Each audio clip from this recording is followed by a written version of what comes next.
my first time having Garrison brothers. So Yeah. So you're excited then? I'm excited because I like Texas. The other Texas whiskey I've had, I was pretty excited about because it's like it opens and like the way the Texas climate is, it gets a lot hotter down there and then cold in the winter, and like the way the barrel breathes, it's just more extreme than Kentucky or Indiana. That is cool. Yeah.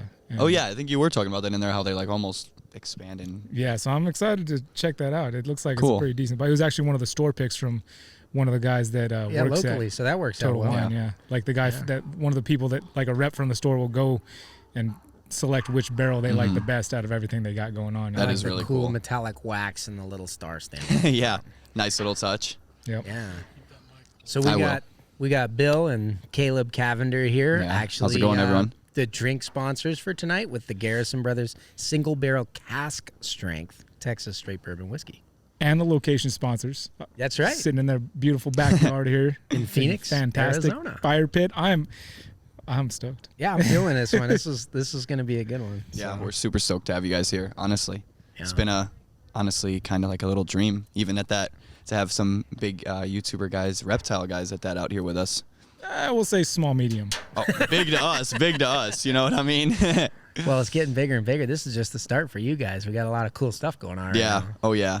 We're really excited. But yeah, so as Garrett told you guys, we're C&B Reptile. I'm Caleb, and that's my father, Bill. I kind of got my passion for reptiles. I've always liked reptiles pretty much my whole life, but kind of waited till I felt a bit more mature to take it on myself to have a reptile. So waited till I was about 16, 17, and I just got a Western hognose. I was just been dying There for you something. go. That's something cool, fun. There's a little scare aspect with the Was it rear any fang particular venom. morph that you Yeah, wanted, or I did got you- I got an anaconda. Just something about the black belly on them. It just so Okay. drew me to them. But I mean, after that, the passion just sparked from there. I mean, as with anyone's, I feel like in this reptile hobby, you get a first few snakes, and it's just super addictive. I went from hognose, and then after my hognose kick, I went to my ball python kick, and then I've been into the more exotic stuff since then, like my green tree python. He was my first jump into the exotic world, and that's my favorite snake by far, my favorite species Green now. tree python for your first jump into like really exotic. Yeah, yeah. Have you had one of those rear fangs from the hognose sink into your skin or anything? No, I yet? haven't. I haven't gotten a bite yet. Obviously, they've mouthed me, but none of them have chewed their way into it. But We were all playing over at Lee Varner's place earlier. And Yeah, with that Cusco falsie. He's like, "Oh, I got this gnarly false water cobra," and I was like, "Go ahead, Brian." You guys saw me appear. Yeah. Apply a little pure pressure. Yeah. and he's so- like, "I'll guess I'll hold it." Yeah, Lee was like, "You're gonna die. You will surely die." Yeah, of course not. Brian holds it and acted like, I mean, it like peed a little, or I don't even know no if that was pees. pee. It just No. splashed Just the some water water from the bowl. Just Yeah. pure Yeah. snake charm. Yeah, that's it. Yeah. So what the heck is up with that? I Yeah. like to think I know what I'm doing sometimes. Oh yeah, I definitely like made it to look think like one you of knew what these you were days doing. I'm going to catch you on camera doing something. But yeah, back to that. After the green tree, I kind of just was researching everyone. I got into the retics, but bigger retics at the time, so I was just watching, Jay's Prehistoric and all the bigger guys who do it. But I brought it upon my dad that we could, start a business out of this and make money off of something that he had a passion for when he was in college. And I feel like my passion kind of ignited his back up again, because now we work as a team together, and I feel almost unstoppable out in Arizona.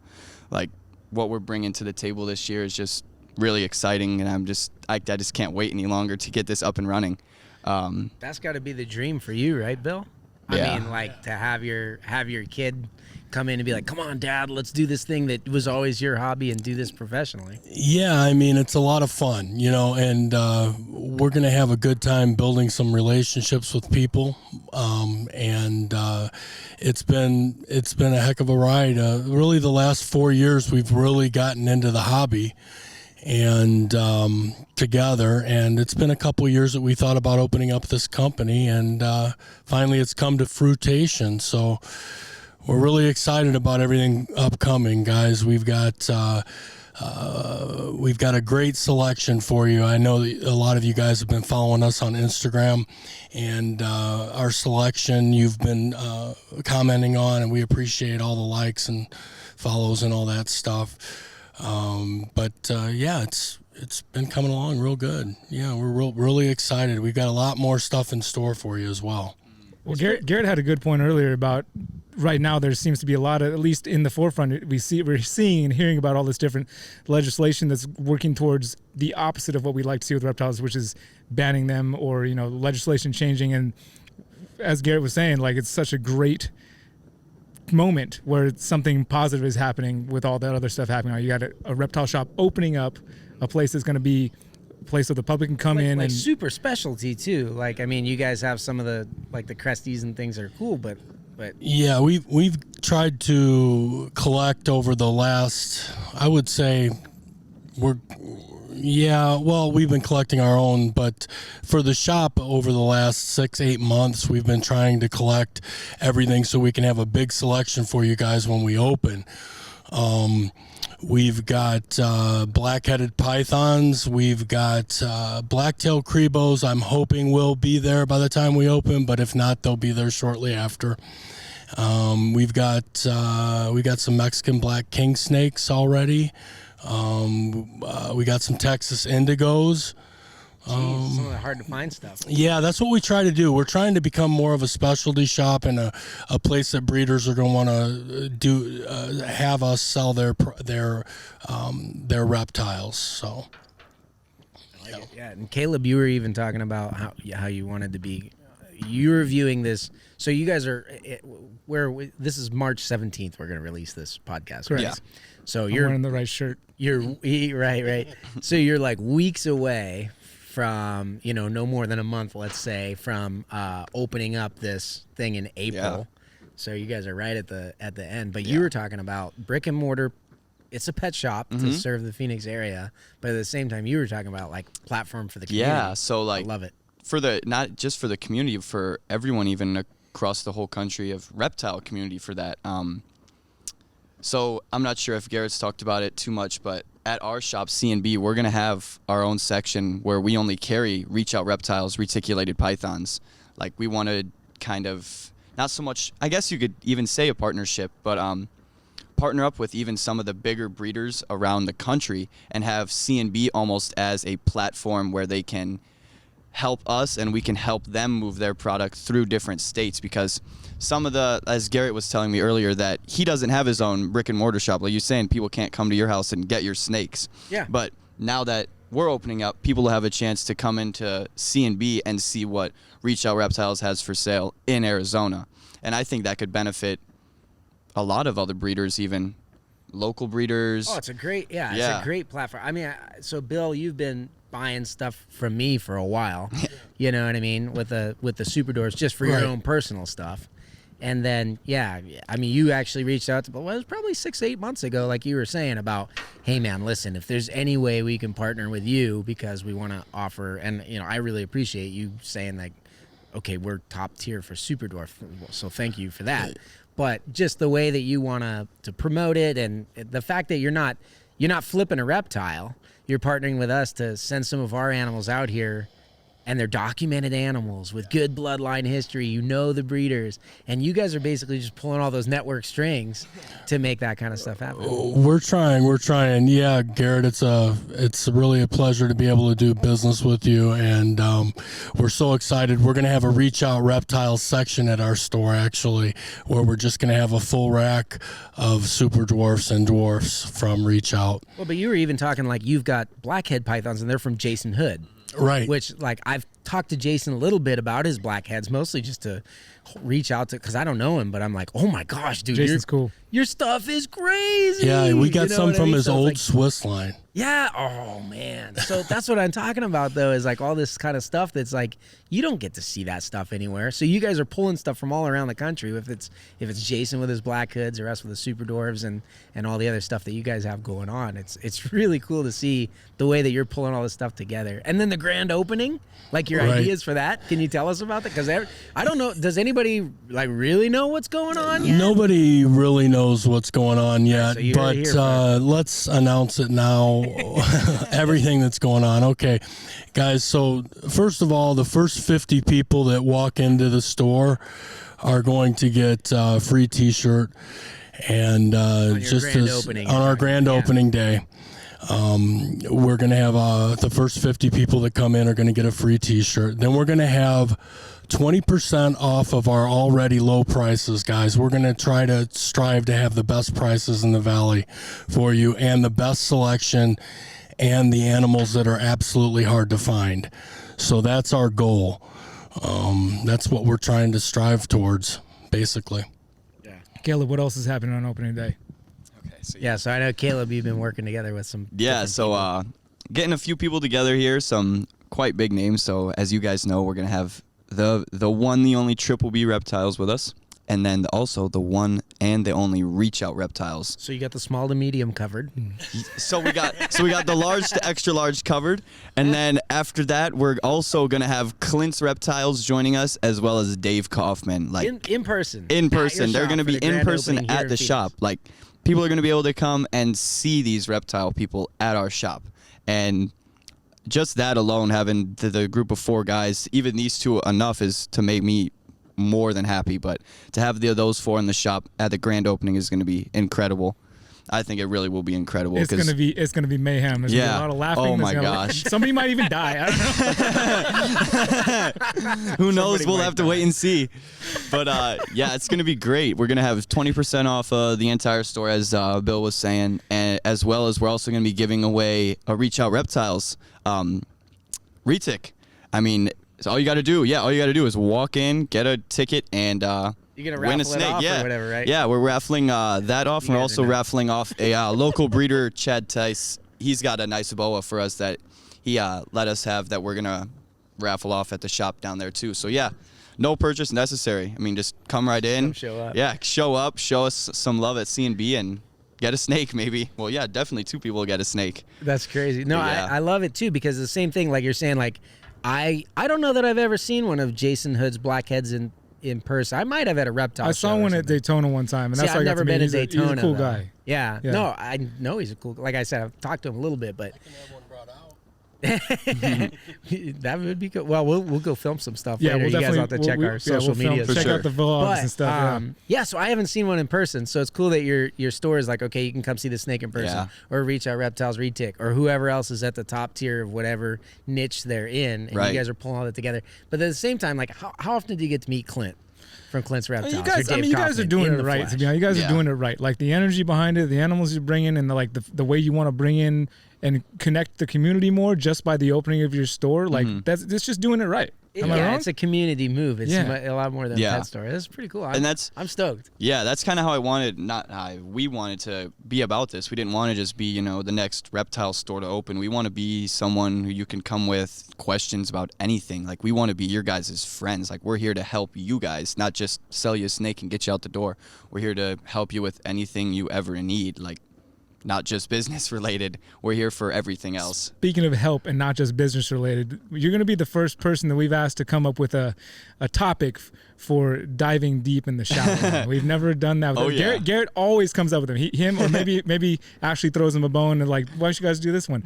But I'm pretty sure Bradley's come up with one or two Oh, he from has? the past. Last minute, I'm okay. like, Bradley, help me out. I need one. Oh, gosh. Okay, well, So Bradley I get to too. sit back. Yeah, Caleb's Bradley got too. this one covered. Oh, well, you'll be the first person that's actually on the podcast Cool. to come Sweet. up with Well, one. thank you guys. So you guys know how this works. This is one of our segments where we actually, I don't know, we just ask a stupid question and see how far we can take it. You don't know if it's going to be stupid. He came up with the question. It's not anything. yours. It's something to talk about.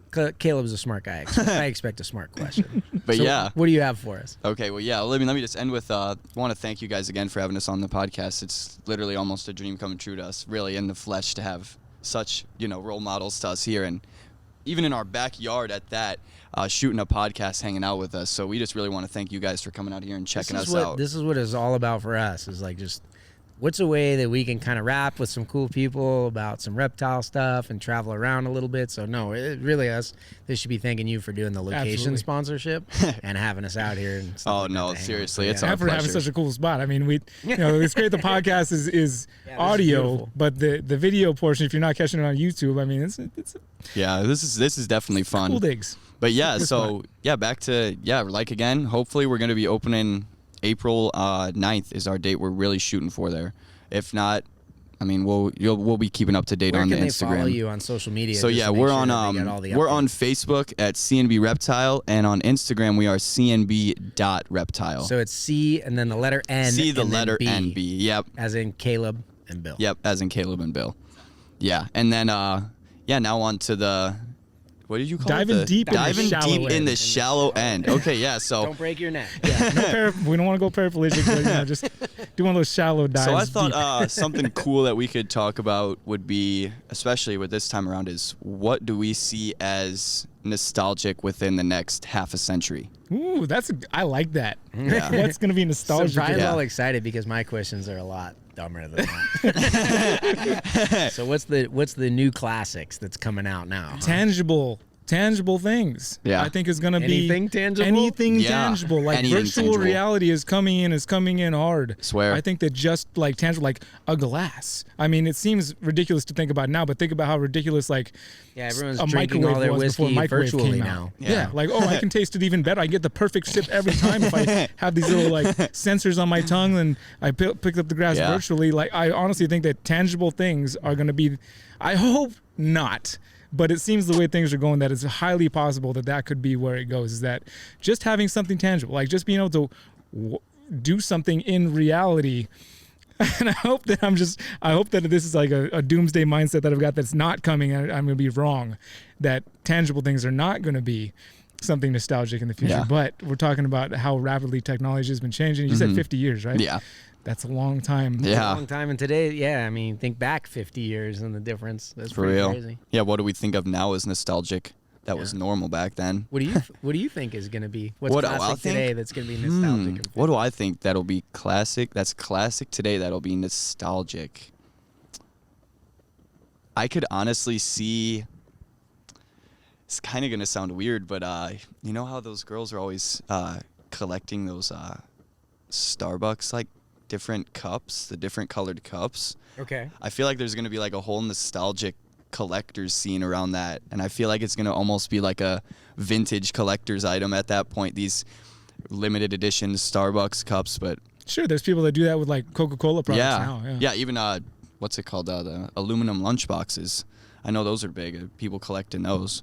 It's But- interesting to think about what business, like what if Starbucks isn't here in 50 years? And Right. Does anyone remember what Starbucks used to taste like? It used to be on every corner in America. I still have mugs from them. They grew the beans on actual bushes. From scratch, from the dirt. That's crazy. Yeah. What about you, Bill? Do you have anything? Yeah. What are you thinking? Say about what will be nostalgic. I think gasoline automobiles are going to be nostalgic in the 50 years for That's sure. almost a guarantee at the rate. I think that's going to be They're real almost close. They're almost nostalgic nostalgic now. Yeah. I mean, we have a Tesla, and it's just next level. I can only describe it as driving a cell phone. It's just that next level, and the way that it accelerates is like nothing I've ever owned, even from any gas-powered car I've had. A cell phone jet on wheels. Yeah, exactly, man. Okay, so I was actually thinking the same thing, but I wasn't going to say the internal combustion. What I was thinking is driving itself. So does your Tesla self-drive? Do you have the self-driving on yours? No, we don't have that option. Okay, but so they have that now, right? Where Yes. it's just as easy as plugging in your GPS and your car takes you there. yes, Definitely that is something that all of these car companies are pushing hard. Right. Because even the guys that are like not up to Tesla on battery technology or whatever, they all have their little self-driving, self-parking, self-this and self-that. So I was driving around and, we have a rental car this weekend. So I'm driving around and I'm, it's like a little mini test drive of whatever kind of car you pick up at the rental lot. Like, oh, how's this? And I like this about it and I don't like that. right. But I think what's going to be nostalgia is just the thought of like what seems simple and we take for granted today, sitting down in the car, you know what I mean, and driving yourself. It'll almost be like today, it's like driving a stick. Like I want to hurry up and go buy one of the last vehicles that's going to have a manual transmission. Right, Because you're not going to be able to anymore. right. And it's nostalgic to me. My first car was a stick shift. So it's like when I drive one, I'm like, I love this. I feel much more in tune with my vehicle. I think like actually just putting your hands on a wheel and driving it Yeah, 50 years might be the thing. I yes. think you're right. I think it might be less than that. Yeah. And it's something that like basically everybody does. You know what I mean? Like almost every adult in America has a driver's license. And in 50 years from now, I think like it could be a very small. What's up? I said Aiden. Aiden. I said every adult. You know, he'll become an adult when he's good and ready. But no, you know, like I wonder if it's going to be a small part of the population that's like, back in my day, we had to drive our own cars and figure out how to do lane shifts and all that both ways stuff. in the snow. Yeah, no kidding. I do drive my car both ways in the snow. It's March. We're in Phoenix now, but I get to go home and do that. Yeah. So, yeah, guys, we've got some chores we got to get to. We got to cut out of this podcast, but want to thank you both for having us. We really appreciate it. Hope you enjoy Phoenix. Anything that we can do, we'll gladly abide by it. So we're gonna go do some things and carry on. Cool. Thanks, Bill. All right. You, man. Thanks, thanks guys. for coming on, guys. Right, I really appreciate that. So, you guys have a good one. Yeah, you as well. Oh, we gotta go check out the rest of I gotta go see those Jason Hood blackhead pythons now. Yeah. Well, let's finish up here. Oh, okay. Oh man. All right, so I warmed up on the Eagle Rare, which was, by the way, this was a recommendation from the Searchable as Reptiles Facebook page. Remember that time I was like, "Hey, I don't have a drink sponsor. Who wants to do it?" And everybody pitched in. I'm trying to remember. That was one of the suggestions at that time. Yeah, there were several people that chipped in. I want to say it was Corey Martin and Chris. I don't remember. There was several people that I know. Far. Yeah, it was a while back. They were on there. I'm trying to remember who exactly was it. Was it David? I'm trying to remember who recommended the Eagle Rare. But ever since that point, I've been trying to find it, and I can't. Every place I've gone into, I'm like, "Hey, yeah, you guys have any Eagle Rare? Anything Rare?" And the universal response has been, no, I wish we did. That's my favorite bourbon. Something I've learned is that, Eagle Rare is rare in some places. In California, we got it all over the place. Really? For they always say they can't order it. They're like, we can't even order it. Everybody sucks it up too fast. So it works different in different states. I mean, thankfully, we got even a store pick right here, which is, the owner of the store actually goes and tastes some different barrels and selects which one they like the best. And they had picked two, and this was the best of the two that they picked that they liked the best. So it's fantastic. It's the best pick. But I'm excited to try this Garrison Brothers right here, not just because you have a kid named that, but also because it's Texas whiskey, as we mentioned. It's barrel strength, cask strength, 120.4 proof. And this is also a store pick. The people at the local store here, they picked this out. It's best. It's the best of the best, and woo! And it sounded nice too when I popped it open. The coincidences abound. I think it was. Thank you. Yeah, no, the fact that you said I wanted to call Brian. I told him this when we got I've been wanting to call him and say, "Hey, listen, I have a personal request," and usually I leave this stuff up to you. I'm like, whatever, I'll show up, I'll have a drink, and we'll do a podcast. But because it's been so hard to find this stuff, I was like, I know Brian will know how to get this stuff, so can you bring some Eagle Rare? And I kept forgetting to call him until it was to the point where I felt like, oh, that's too last minute to put that on him, so I just left it. And then you showed up and you're like, check it out, I got some Eagle Rare. And I was like, what?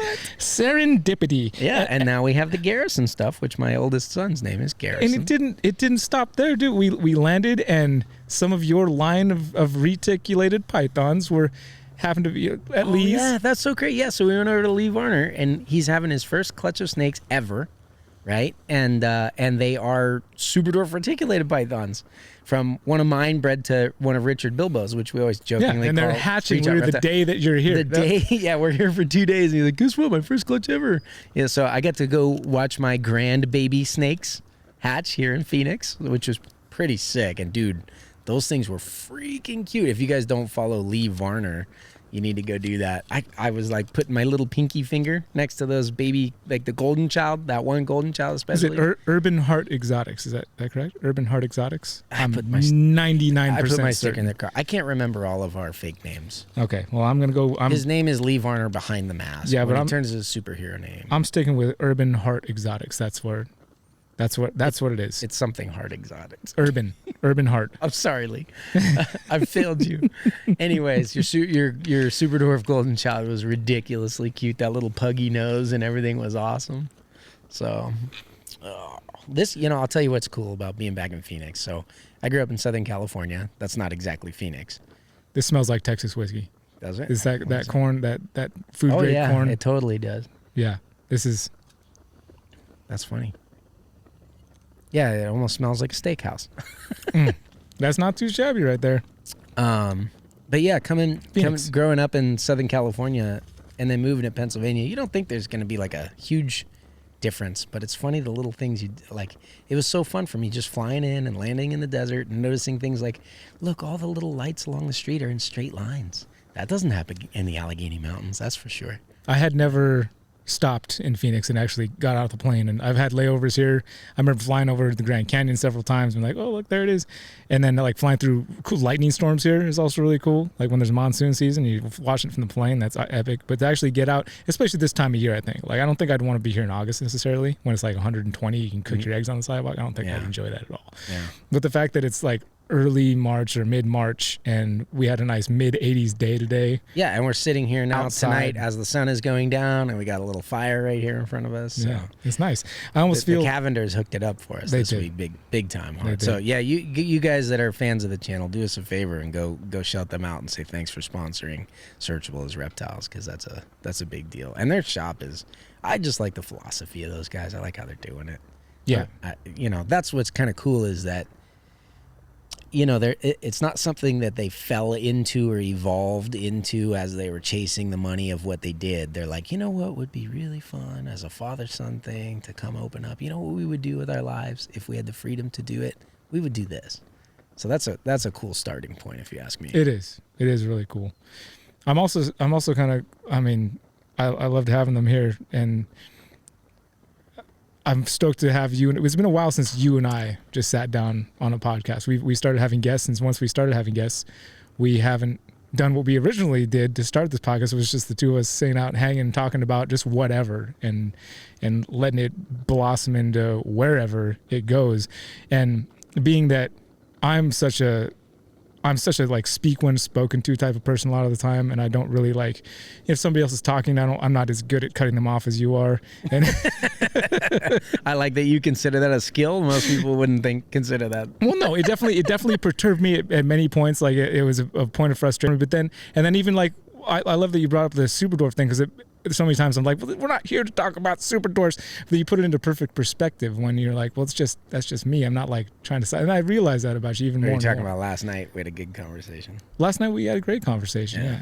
And it's and I'm really, as much as some things had frustrated me with, like, as far as not there. I definitely, there was many moments of frustration where I was like, damn it, Garrett doesn't care about what I have to say enough to let me like finish a couple sentences. And then, but that would come and go. And then I realized more and more, it's more my shortcomings. It's not, I can't blame you for me not talking enough. That's me. I need to speak. If I feel like I really need to say something, I just need to learn that it's okay to cut you off. Well, so when we were first at Tinley, and I appreciate that you were frustrated and you realized that your frustration was not with what was artificial about me, but is an inner core part of who I am that frustrates you. So I'm glad we got to that point. But no, when we were first talking about this, it was at the Tinley Park house where I had the house, and Dave Kaufman had arranged a bunch of YouTubers and pet tubers to come over and have a party at my house. And so you and me were just kind of sitting off to the side, and everyone's talking shop, right? Everyone's talking about reptiles. And we're like, you know what? We should do something like for us. It really is for me and for you to just kind of blow off some steam and have an off-topic podcast. And one of the things that I've always loved, and I know you feel the same way about our conversations, is that both you and I can go from left to right really quick or shallow to deep. That's why we joke around with the segment, like diving deep in the shallow end and stuff like that, that we have some pretty hilarious conversation. Like last night we were up till I don't know what time. Not too late because we've been traveling a lot, but it was 1 o'clock in the morning? It was probably about 4:30 your time or 3:30 your time. Very late my time, yeah. But yeah, you get to that point, and then the conversations just kind of run wild. Well, we've never, from the moment we've met, there's never been any trying. There never felt like there was any kind of, like, putting on a show. Yeah, there was no effort. It was just like raw, just real. Like I felt instantly comfortable around you. I could just like say whatever the hell I wanted and not even worry about if you're going to judge me or anything like that. I always just I do though. Well, yeah, just so you know. Well, somehow you got this skill where it makes me feel like I'm not being judged. I can say whatever I want. You're like, you're okay, Brian. You're okay just the way you are. And that's why I started kind of feeling bad. I was like, Garrett, well, you need to shut up and stop talking about super dwarfs so much. So I realized that's my problem, not your problem anymore, which is good. It's really, because there's times, you know, when especially like you get to sit and, talk, and then I go back and I edit it and I put in a little bit more of the work, which is fine. Like, but there were definitely times like, well, I'm putting in extra effort here. You're just sitting there talking all over me, Okay. But then like again, I came back and had my own personal revelation. I was like, that's not Garrett's fault. That's just Garrett. Why should I blame Garrett for being Garrett? I shouldn't do that. For being untalented and having nothing to offer. That's not true. It's not true. Well, here's what I realized. And we did talk about this last night too. I said, you know what, you need to be able to interrupt me. But the other thing about it is, I just need to be less afraid of silence. And I'm not like that in real life as much, which I think is why we have those conversations in real life. But then you put the microphone on and you put the camera on, and we're not trying, and I'm not acting, and certainly everything you and I say is very authentic and real, as much as we can. Both of us attempt to do that. But at the same time, I feel like, you know what, somebody's driving in their car. True. I mean, it's different than if just being in person and just doing our regular thing. There's somebody listening. If you just sit there with dead silence and nothingness for an even Let's try it. Let's try count of 5. Ready?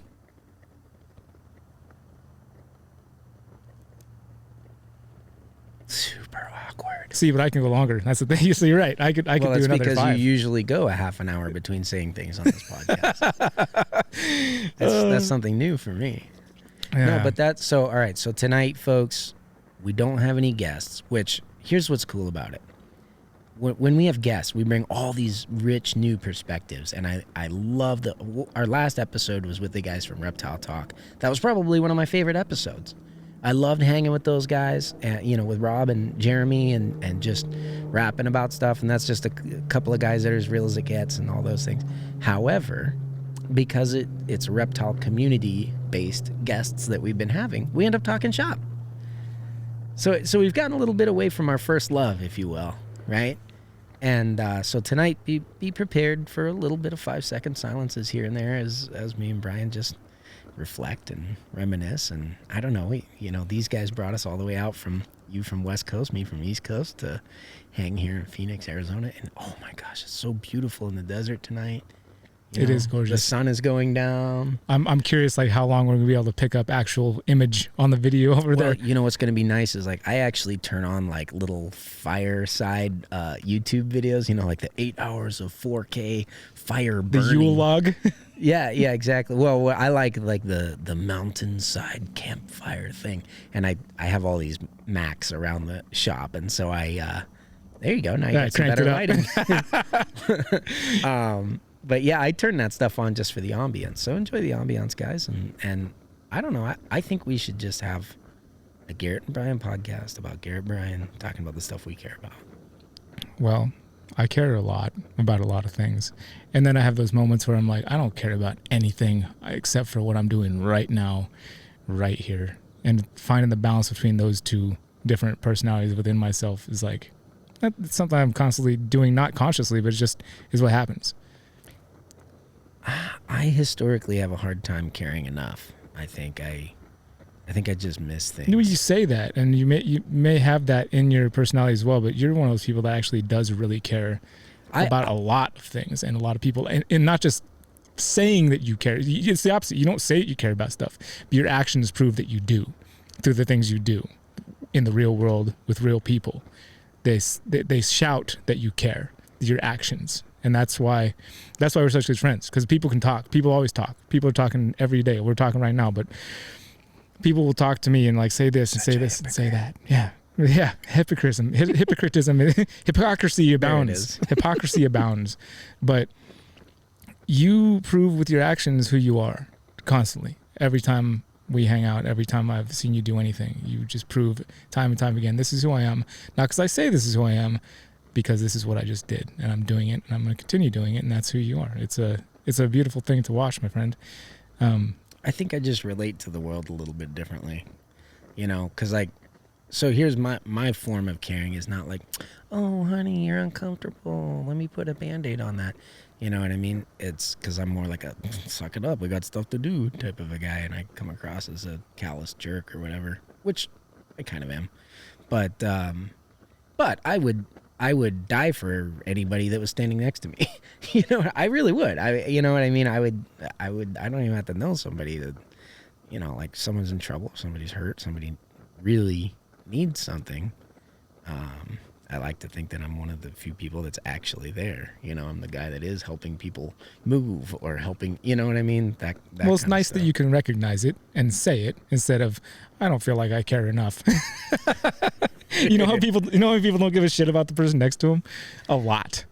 Yeah, it's just different. It's just, I guess I'm just not politically correct or socially good. That's why we're friends. Cultured. That's why we're friends. You know what I mean? I just do kind of my thing. Yeah, as you should. Speaking of doing your thing, I wish that, I don't know that you can. Maybe we need to finish like some more Eagle Rare or even this bottle of Early Times we got sitting over here. It's a bonus side. I don't know what you're talking about, my friend, but I can.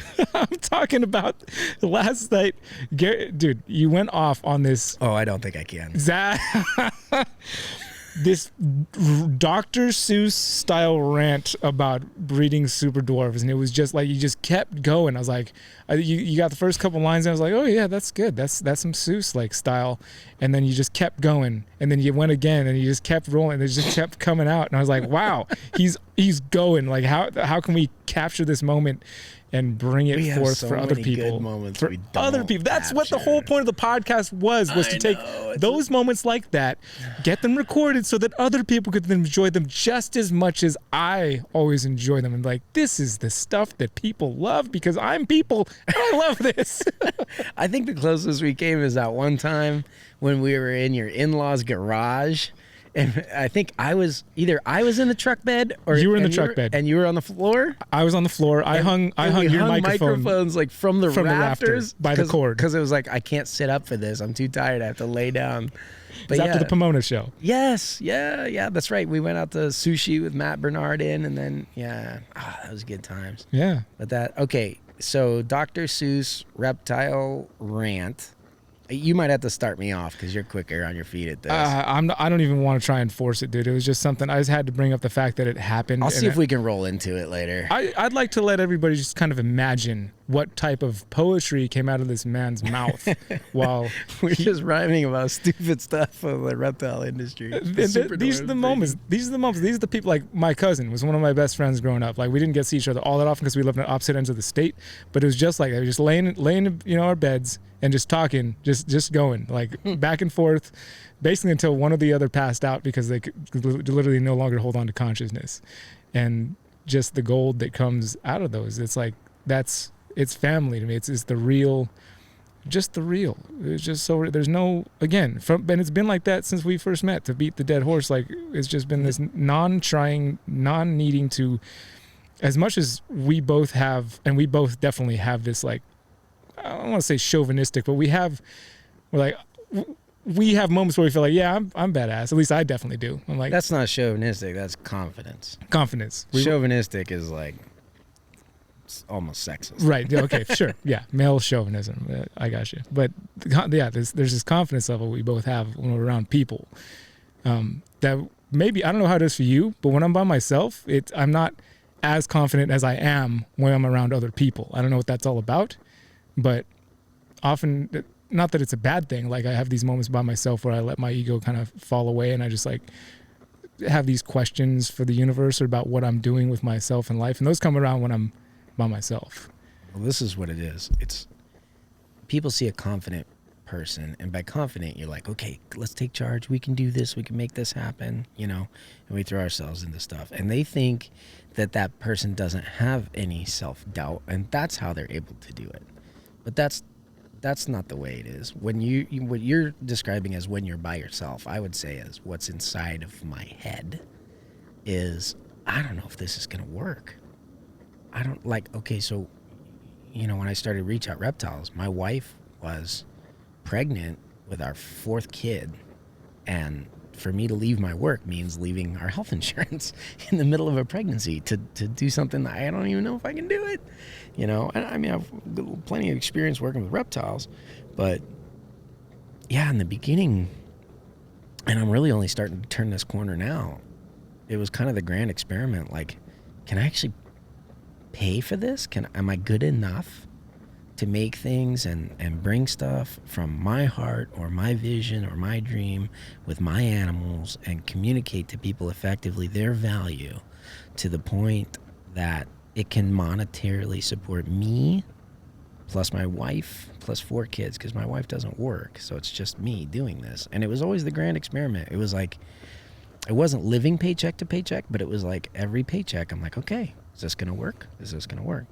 And so my bit about confidence is that I think what people don't realize about confident people is that they sometimes need more encouragement and emotional support than a lot of other people, because they are leading the charge. They are expected to lead the charge. People see that and they're like, oh yeah, Garrett, you're Garrett Hartle. You know, you can just do that because you're Garrett Hartle. I hate that because it's a cop-out for everybody else. Well, I don't know. I've been in like leadership positions where people are like, well, I can't be you. Only you do that. You know, when I try to tell stories. True. That's true, though. I know, nobody but else I try can to be tell you. stories where it's like, look that. at what happened. If I can do this, you can do this.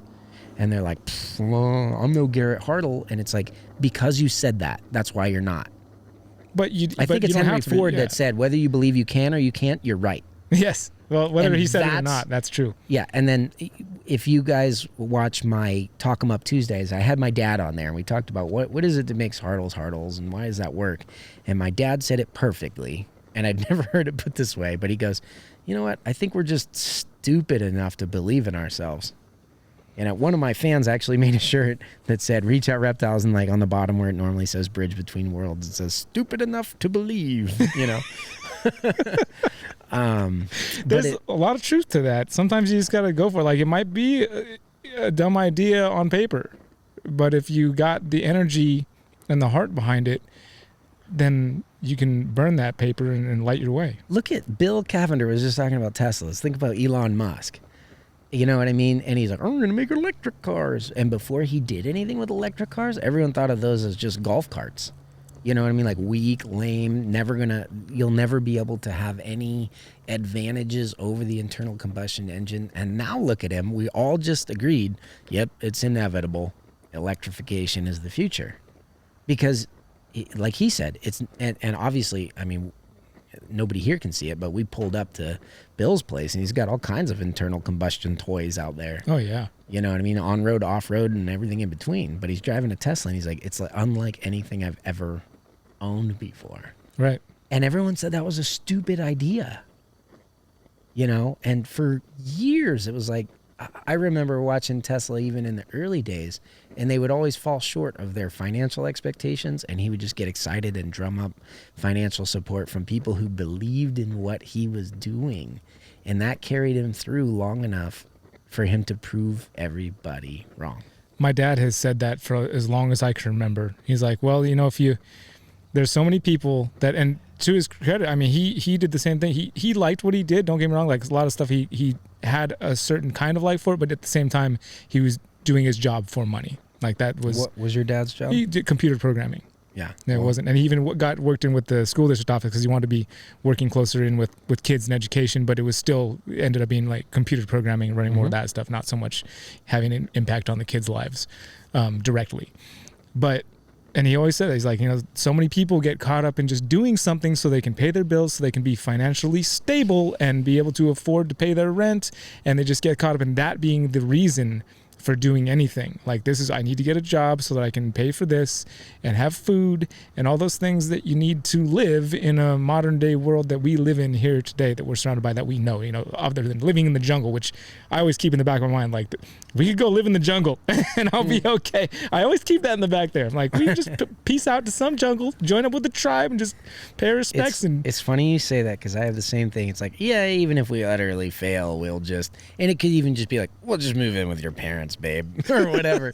but the idea is like, you have to be willing to risk it all. So here's the thing. And sorry, to finish the thought was, that when you do find what it is that you truly enjoy doing, and you're not doing it because you hope that the main goal is not to make the money, it's to do what you enjoy doing, and just because you love doing it, and that's what you want to put your time and short life energy that you have into and spend it doing, the money will come. People will recognize that, and that will come. All right, so here's the thing, and I love that we have like CMB Reptiles as a case study, so I don't have to use Reach Out Reptiles as a case study and feel like I'm talking about myself all the time. CMB Reptiles, clearly, father-son team, doing what they dream, doing what they love, pulling together network connections with good animals, good product. You know what I mean? Like, everything they want to do what's right, okay? Just like we said, Elon Musk survived the early years because he had financial supporters of the dream, even before it made sense, before they had the financial statements. Nowadays, like, boy, you try to go buy Tesla stock and you're like, holy crap, is this stuff expensive?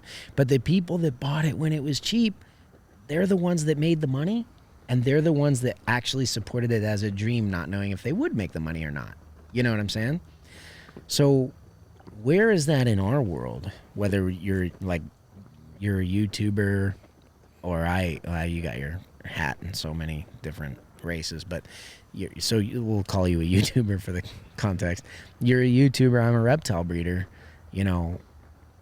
If people want you to be able to be passionate about bringing the content that you bring and being like, fully authentic and trying to help people every step of the way, or they like what we're doing with the dwarf and the super dwarf reptiles, kind of creating and bringing appreciation to this niche species in a way that nobody has fully appreciated before. If people listening want the Brian Cuscos and the Garrett Hartles and the spearhead of the charge of what we actually care about in the world pushing, and I'm not saying everyone does because maybe they don't care about it, but if they want to support us, they've got to bring the finances. That way we don't have to worry about it. Because if I don't have to worry, I'll tell you this, I'm not trying to get rich. I know you're not trying to get rich either. But if I don't have to worry about paying the bills, and I don't have to worry about that, and you don't have to worry about paying the bills anymore, it frees us up to be exactly what we want to be. And this would sound very cocky, except that I'm not talking about us right now.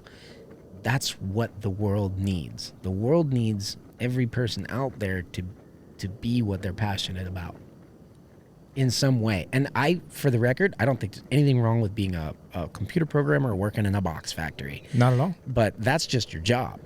Your passion may lie elsewhere. Your passion might lie with your family after you get home from work, and that's what really counts for you.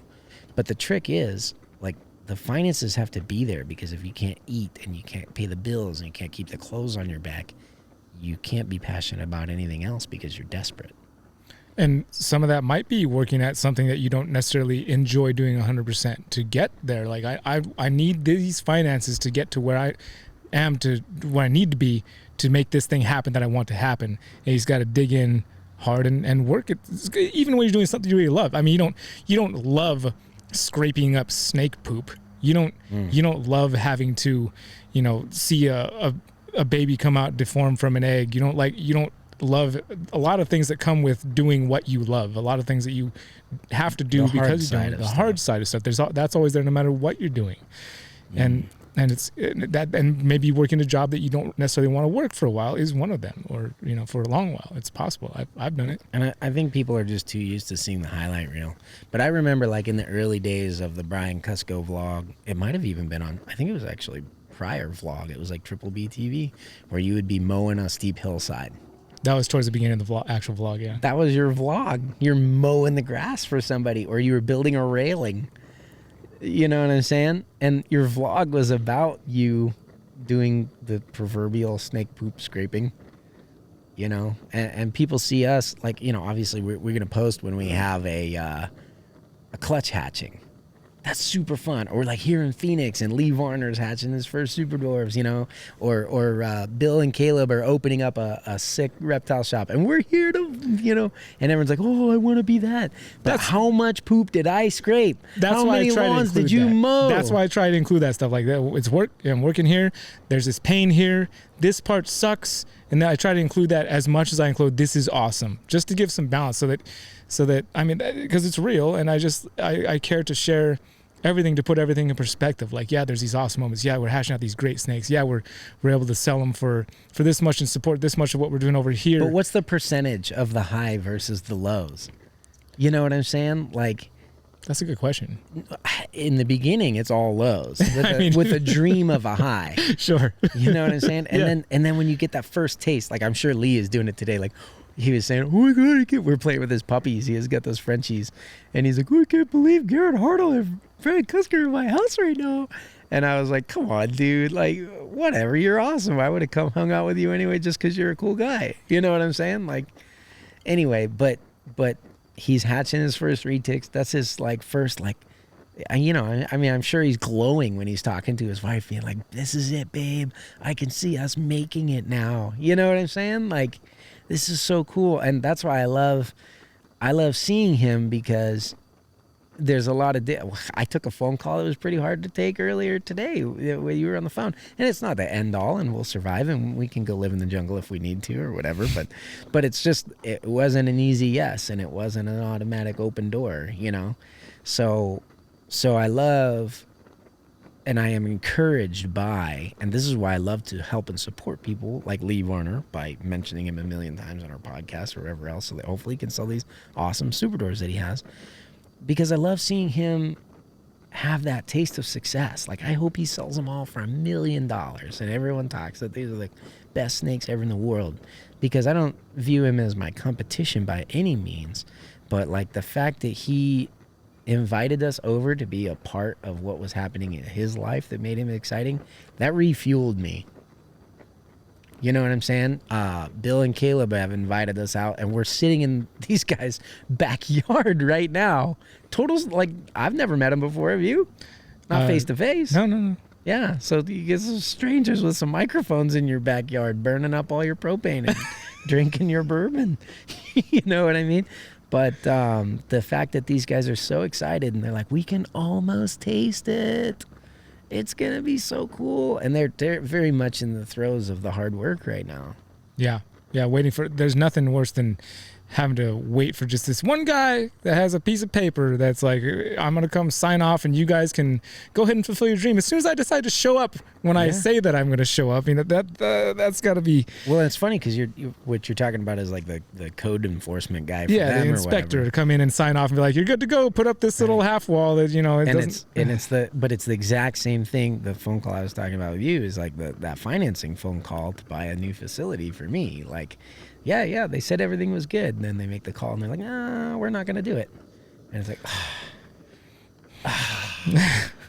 I've got it, by the way, if you want to use that conversation, I've got it all recorded on video and all yeah, that's right. A guy answered on this personal, well, not personal, but professional call on camera. Well, half the time the mic is pointed at the windshield because I'm filming the road driving by, but it's probably in there.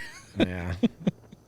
Put it in a can somewhere for me so that when we're rich and famous. When you're in your new facility, you can play that back and you're like, remember this moment when I thought it was all getting shattered right in front of my eyes? You know what? That is cool about, like, it. People who don't have a podcast or a vlog or, you know, this isn't easy. It's not easy to come up with content and be consistent with it.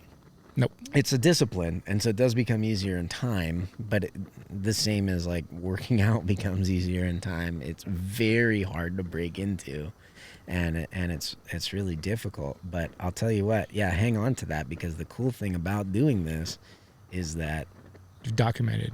You document what was stressful and hard for you at the time. Like, okay, what's the date today? It's March 17th that we're releasing this podcast, right? All right, so what was which is only a couple days away in reality, but what was I stressed out about in March 17th of 2020? And I'll tell you what, I'm over it now. It was, you know what it was? I can tell you what it was, which is actually kind of rare. It was Tinley got canceled. And I dumped a ton of money into that. I was going to show up bigger than I ever had before. And then it just didn't happen. Right. Literally brought like a caravan of 3 vehicles and that 24-foot moving truck full of stuff for that show. Yeah. I had $15,000 worth of swag alone with the new rebrand. That was the big important thing back then. But my point is, like, that was a hard time. That was what I was stressful about back then. And now I'm not. It's over. It's done. And so I think it's good to look back because you can think this too shall pass. Yeah, sure. Especially that's why I guess maybe subconsciously I try to put that stuff as well so that I don't just look back and be like, oh, look, everything was always all good. Like, no, it wasn't. Because sometimes the memories just come and go. Like I have so many times I stumble across a memory in my mind. I was like, oh yeah, remember that? But to be able to go back and check it out on video, like the moments with the kids especially, man, that's why I try to include them as much as I can in everything, because everybody I've ever met, and I've beat this dead horse plenty, but I will beat it until I die. Every single person I've ever met that's raised children has always had the same story when it comes to, oh, they grew up before we knew it. So fast. Went so fast. No, not a single person in the history ever has said, it seemed like it just took forever for them to grow up into adults. They're just like, they're sitting there wiping diaper ass forever, and they just never, ever seemed to. That's what we say in our current situation. No, but I've spent literally every day that I'm with my kids, I try to have a moment, like, remember, like, this is fleeting. Like, this is good. This is potentially the best times in my life are happening right now. And I need to focus on that and know that it's happening right now. And I'm in it, living it at the moment. I need to breathe and appreciate this breath that I'm breathing right this second with my kids at this innocent place in their life where they haven't got friends that they want to run away from me for, and they enjoy spending time with me. Like, I want to play a game with you, Daddy. Yeah, you want some water? I got some water. And that is just, and the fact that, because I was talking about this with my uncle the other day, because he had, another one of those classic cases where they grew up so fast, and I felt like I missed it, and I'm curious. I wonder, like, down the road, am I going to have that same thing where I'm like, but I can't because I've recorded so much. I'm terrified that I will. I can go back. There's already things I can go back and I can watch Noah feed his first snake. I can watch Eli feed his first snake.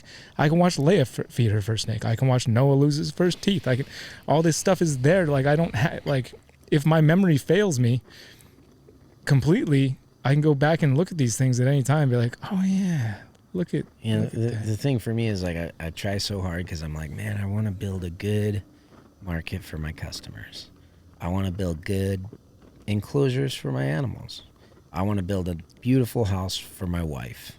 I want to have, a lot of cool resources available for my children. And that's what you think about. Those are good things to aspire for. All good things, but they'll consume you. And the thing to remember is that without having any of these things, if you can sit down and hold your baby, that's what they need, and that's what you need more than anything else in the world. And that is something that I trade all too often to try to help everybody else out all the time. That's tough.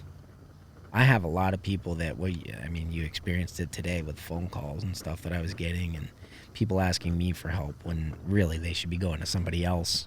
You know what I mean? But it's just easier. Garrett will answer. He's more available, whatever the case may be. And it, it takes away from, like, if Garrett needs to have, I haven't taken a vacation since I started Reach Out Reptiles.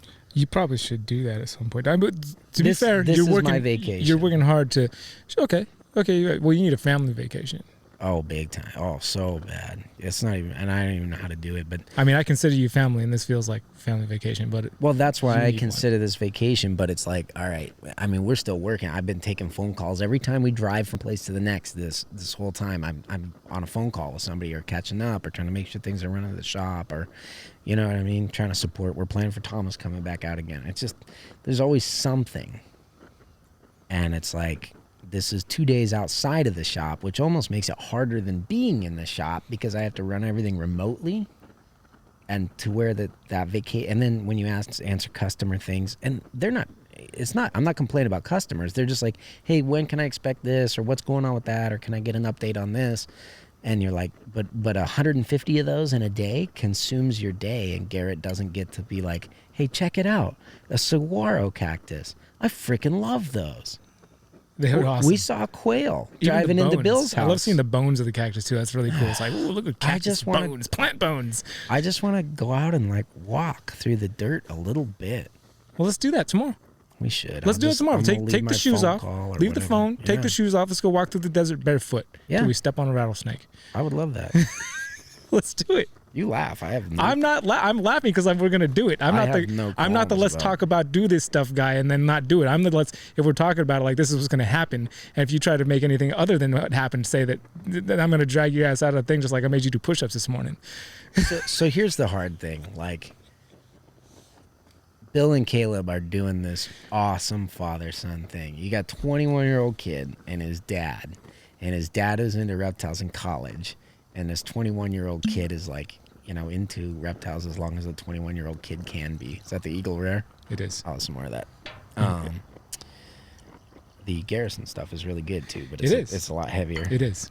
How do you get there? And I'm sure that we could do a whole episode on Bill and Caleb and them, building this life, and because I know Bill has built and sold stuff, you know what I mean, like built himself his little empires and moved things around and stuff like that. I'll tell you, dude, you're headed there. Your work ethic, your drive, your passion for what you're doing, your ability to do the right things the right way, and look at how many employees did you have 2 years ago? Zero. How many employees do you have now? 7. Okay. How many employees did I have 2 years ago? 0. How many employees do I have now? 0. Are you counting the kids? Because that'd be 3. No. Oh, come on. They're the best characters They're not getting on your paid. show. They're not getting paid. Yeah. Well, they get supported. Indentured servitude. I'll raise you till you're 18. My house, my rules. You clean that snake cage. No, I don't. I definitely don't force them to come down there and clean a lot. Noah took up on his own that he wants to care for his own snake and take care of all the poop and the feedings by his own accord. He said, Dad, I want to do this. So I was like, yes. But you're headed there, dude. I promise you're headed there. You're on the verge of getting this new facility. I mean, it's not going to be long before the guys that you have around, that you treat your employees right. They're going to be around. They're going to want to stay, and they know what they're doing. The longer they're there, the more they're going to have the skills to run things and make things happen without you needing to be there to wait on them hand and foot to handle everything that happens to reach out reptiles. So I foresee that you're on your way to having that, to where you can take a vacation with your family for a week and the shop will run without you. That's what I see. I think that that's been my goal from the beginning. Was not like, okay, how much money can you make, or how many this, or how many, there's no I don't have any kind of like grand illusion of let's get bigger and better and have continuous growth or whatever. I want to get to the point where I can do the things that I love and that I'm passionate about in life, and do those things only. No growth within. Make it so your employees can afford to stay at Reach Out Reptiles. Sure. Yeah. No, that's what it takes. Boy, there's a lot of hard steps from here to there. Oh yeah. And then there's opposition. Oh yeah. You come up, and it's whether it's from life or from people, or like when you build something, as soon as people can see, whoa, they will come building, and they come to tear it down. They want to be a part of it. All of a sudden, it's like, well, where were you when we were building? Why are you like? I mean, if we're talking about the Superdorf market, case study, those were not a huge money maker 10 years ago, and now they're great. It's one of the best little niche markets I can think of in the reptile industry. I mean, you virtually single. I mean, I don't care who thinks what about what. From my perspective, from what I've seen, you've done that almost single-handedly now with the help of some employees. Yeah, but honestly, that's like credit side. That's neither here nor there. But the interesting thing to me is that once something becomes good, people got to jump in and have something to say about it. You know what I mean? Yeah, Snoop Dogg said it a long time ago. He said, now I got my bottle of Seagram's gin. Everybody got their cups, but they ain't chipped in. Now this type stuff happens all the time. You got to get yours, but see, I got to get mine. Everything. Anyway, I'm going to stop. Super dwarfs from near to far. You never know quite where they are. Can you see them at a bar? Can you pick them up in your car? From a window on the road? With a side of a la mode. Kalatoa, there's no extra O. That's just something new people know. The island's from an unwritten language. I don't have anything to rhyme with. I was sitting over here wide-eyed waiting for you to rhyme with language, buddy. I was like, what? The closest thing I could think of is sandwich, and that's just like a stretch. But sandwich. And they go great on a sandwich. I was just waiting. I was like, is he going to try and rhyme with language right now? What is this guy doing? Help me out, guys. Go on Searchable's Reptiles and give us your Dr. Seuss rhyme little poem. What was the... How Far You've Come, I think, is the book I had in mind as I was sitting there last night. The Thinks You Can Think. Oh, yeah. The Places You'll Go. That's what it is, by Dr. Seuss. The Places You'll Go. Pretty funny. What's great about Dr. Seuss is I thought we were going to have a 5-second silence for a second. Just for a second, I thought we did. Of course, you broke it. And I want to know the great thing about Dr. Seuss, because I'm going to probably agree. Now you're making me break it. Well, he started out by just taking a bunch of words and rhyming them, and I think it was Cat in the Hat was his original one. But after he got his style defined, like if you go read The Places You'll Go by Dr. Seuss, it's like, oh my gosh, it's really deep. Like, my kids read it, and it's something that they can read in first grade, second grade, and stuff like that. But it talks about, there's going to be dark places in life and tons of scary things, and you're going to be required to push through, and you don't know if you'll make it. And if you guys haven't read that book, it's crazy. You know what it's like? It's like Mr. Rogers. There's a lot of great kids shows and stuff over the years, but I don't want to jinx it right now, but we're doing it. What's that? Happening? The podcast I always wanted to record. Oh, no. So it's amazing to me that in first graders' language, Dr. Seuss can address some of the hardest things that a kid will ever have to go through in life. And Mr. Rogers was doing that. I was watching one where, and I can't remember the name, but he was like the friendly neighborhood policeman. And he was this African-American guy, and he shows up at Mr. Rogers' doorstep all the time. And they're talking about neighbors and all this kind of stuff. And there's one episode where they took off I'm going to cry just talking about it. They took off their shoes, and he had a kiddie wading pool. It's so simple. 2 chairs and a kiddie wading pool and a guy with a huge television audience and public broadcasting. And he sit down, he took off his shoes, and they just put their feet in the water, and they enjoyed this moment together during a time where people had different drinking fountains. Do you know what I'm saying? And it's just like, oh my gosh, he's using a puppet childhood television show, by the way, that's sponsored by the government. You know what I mean? With public broadcasting in part, to break down racial barriers and frickin' change the world. For those of you guys that are discouraged about the reptile industry, just to bring it back to our audience of listeners, go look up Fred Rogers' speech to Congress. Do you know the video I'm talking about? Of course, absolutely. I've watched the whole thing multiple times. And he sat down and he talked about how important it was, because they were going to pull public broadcast funding because they thought it was all like cartoons and mindless If you're watching on YouTube, I'll put a link for it right down there where you can go click and watch this. It's inspiring.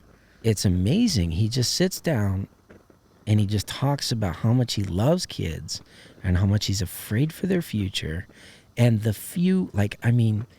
he was working so hard to claw his way up to be able to bring this positive content that was...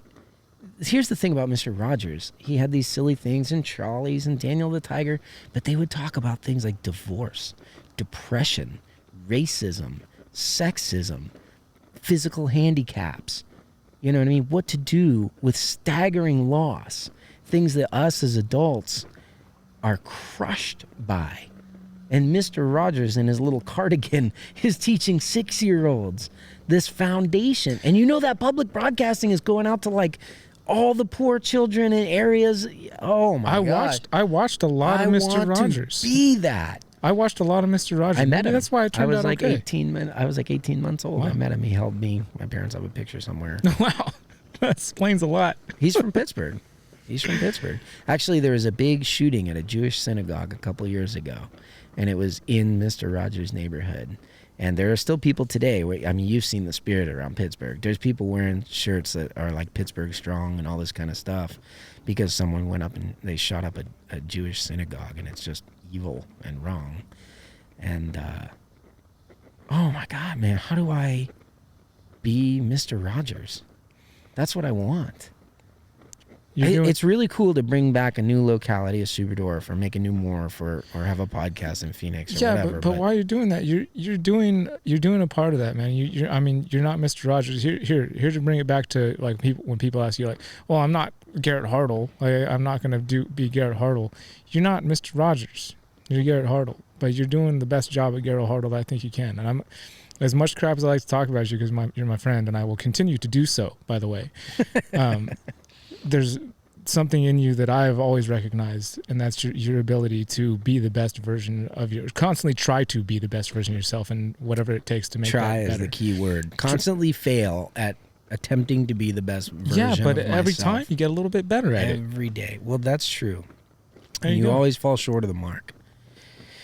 But hopefully there's progress. And I'll tell you what, it's weird, but the Lord works in mysterious ways. There is something where Garrett Hartle was created and put on this earth to sell snakes. And you think, oh, okay, yeah, some people are Mother Teresa, you know what I mean? Some people help the poor, Mr. Rogers, reaching out to children and teaching a new generation. You wouldn't think selling snakes is a thing. Well, I guess today, like for people who are just getting in the industry now, it's one thing. For 6-year-old Garrett, it was a very different thing. Like, you have always enjoyed nature and snakes, but you didn't. You kind of like just went away from it and came back, right? Because you did your music thing. You had this whole other life. There was no other life for Garrett. Garrett has always been like the weird kid on the side of the playground, flipping over things and catching bugs, or whatever. I mean, I did that in Hawaii. No. I mean, I understand that you were always into it. You know what I mean? But there was no. I have tried many other walks in life, and when you're made to do something else, you just can't. It was actually my wife. It was never me. I was satisfied working in the box factory as long as it gave me the life I wanted.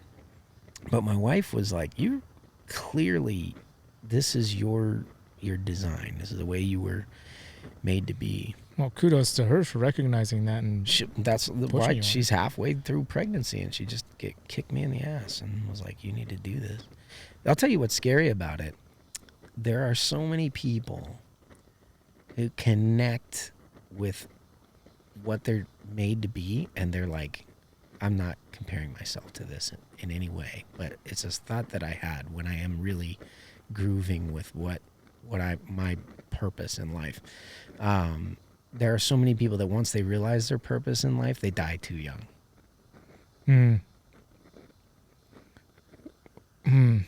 Well, maybe it doesn't matter what you can think of, like anything from James Dean. Well, think about how many people to Forrest Fanning serve their purpose in life by leaving what we consider to be too early.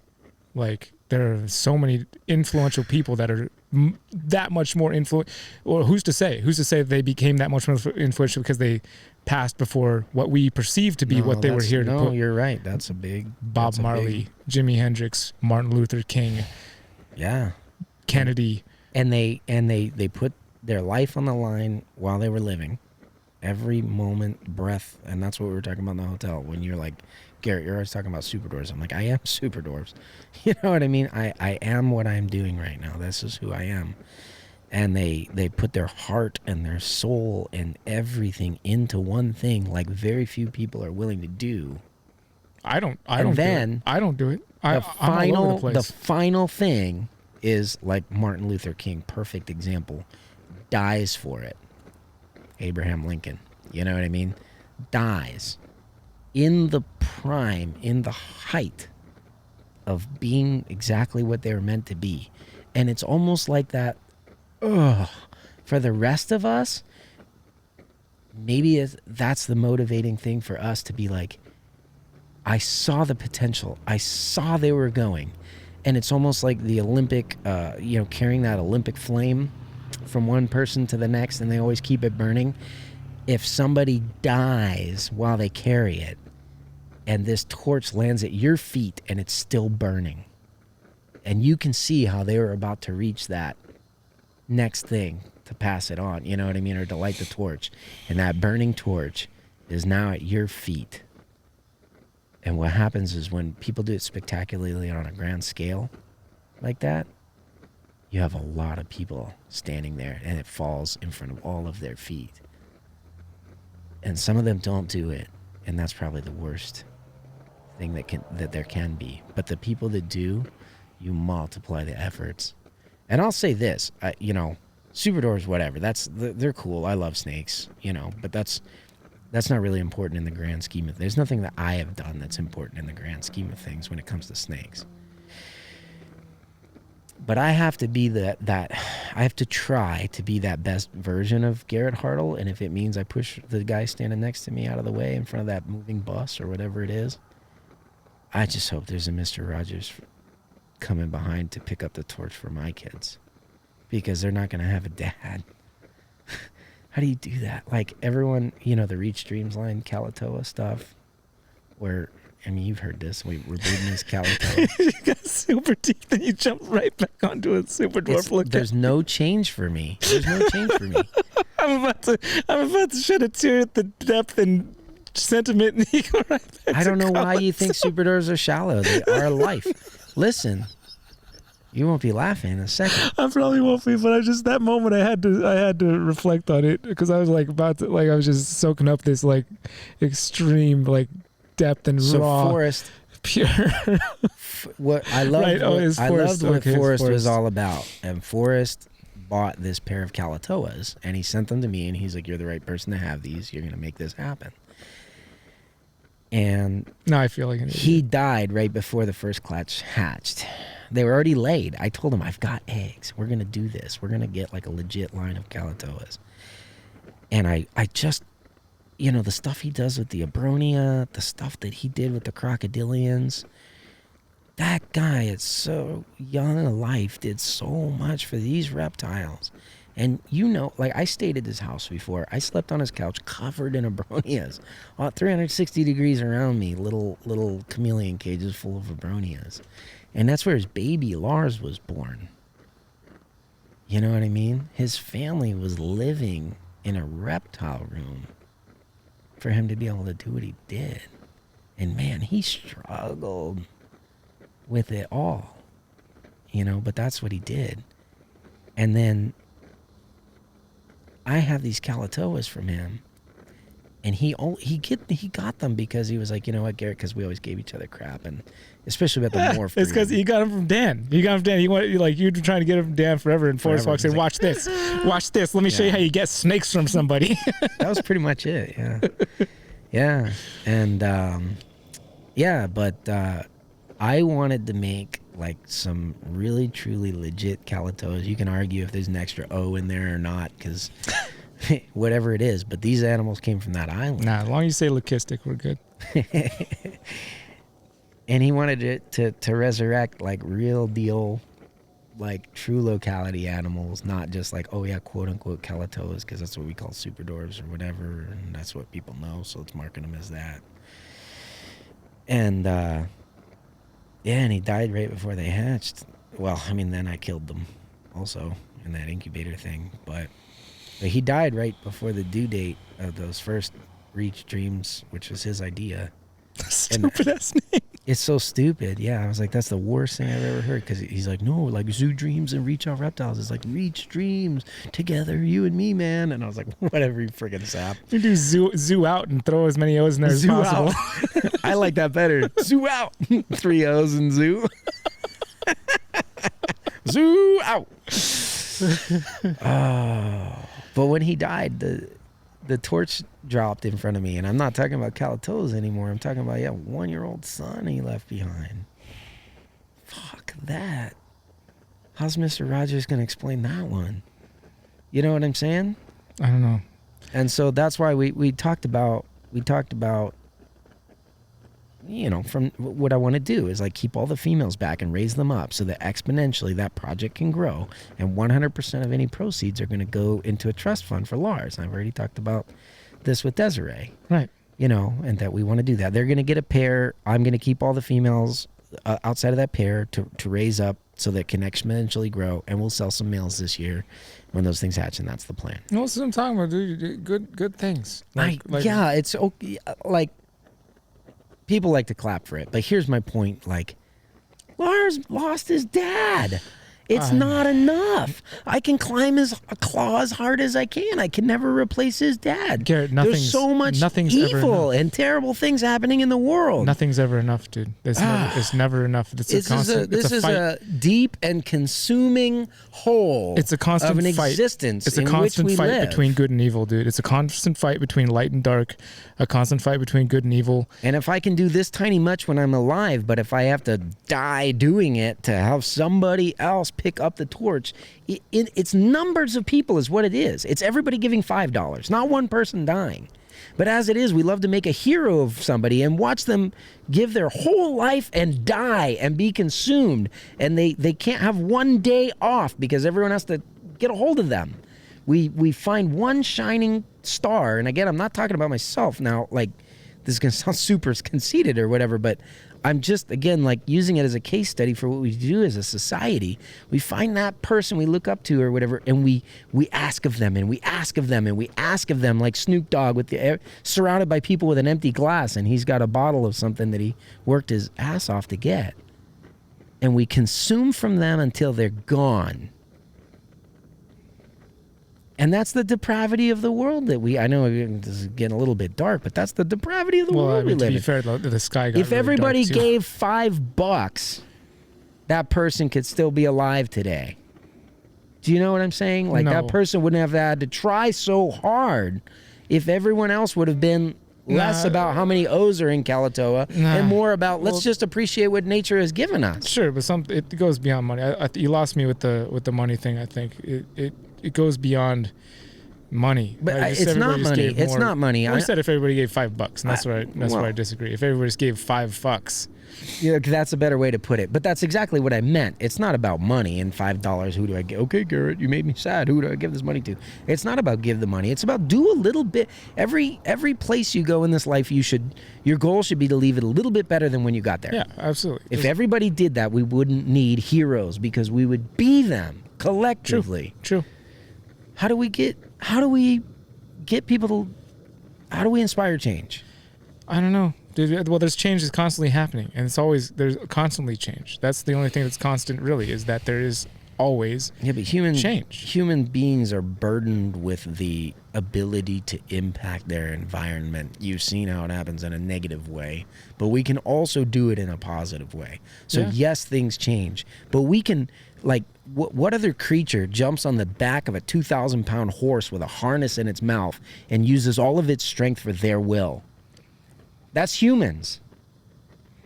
I mean, maybe some properly trained animals or something, but we're definitely in a unique position in the animal world because we are animals, but we're very much more unique than, at least we like to think so, and maybe that's what it is. We just have that little flip of the switch in the brain. It's like, I think I'm special.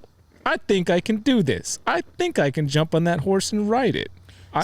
Maybe, but I don't know if it's so much. I would take it one step deeper. It's not I think I can do this. It's whether or not you think you can, it should.